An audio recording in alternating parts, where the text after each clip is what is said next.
in on this picture, by the time I zoom in on this picture very much lightly, you find that you start seeing the picture will become more blurry, and you start seeing these little rectangles.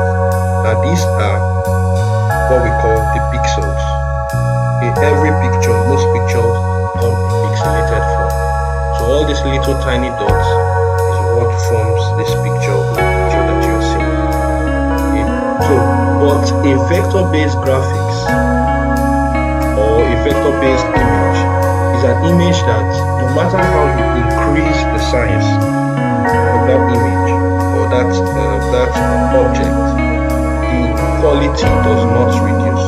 It still remains the same.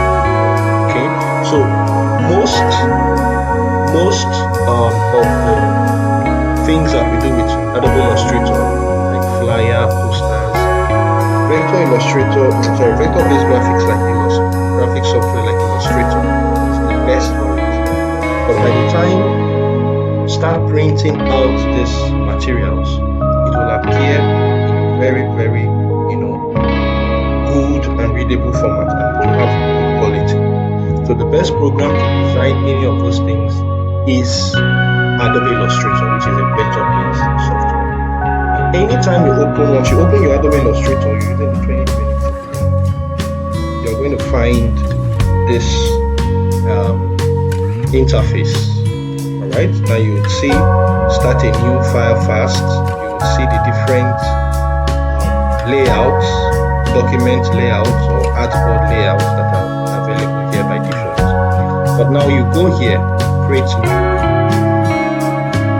Now in create new, you are going to find the default artboard here. You see A4. Okay. Now this is the preset details. This is where you take care of all of the settings. Now the dimension, the width, and the height of your artboard, set it here. Okay. Now the orientation, do you want it to be landscape or portrait? Portrait now. Okay. Number of artboards, you could add up to 5-6 artboards for a particular design, depending on what you want to work on.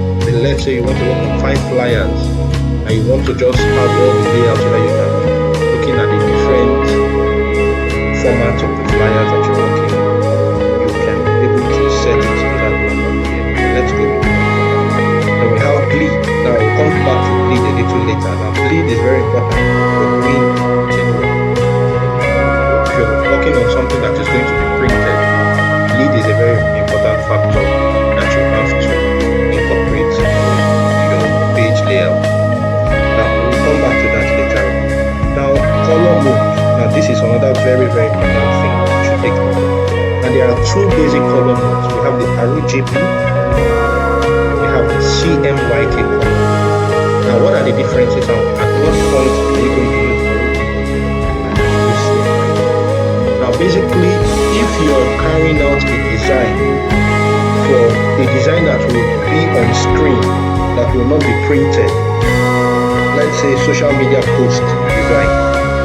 Okay, someone asks you to create a social media post or something that you want to post on social media, or anything that will just basically be on screen, it's not going to be printed, then you use your RGB best.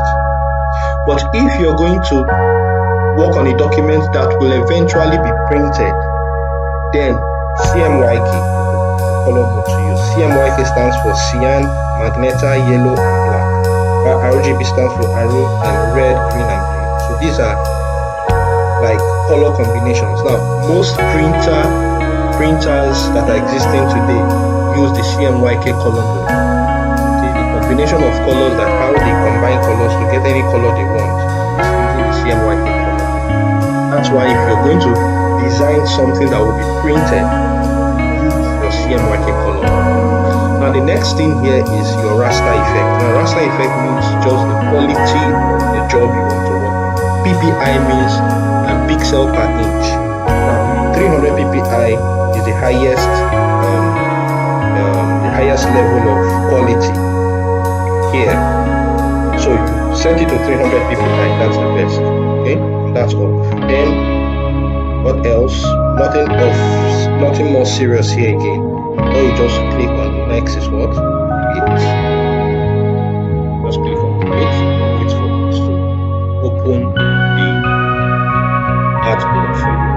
this is it. So this is our environment. Now just don't worry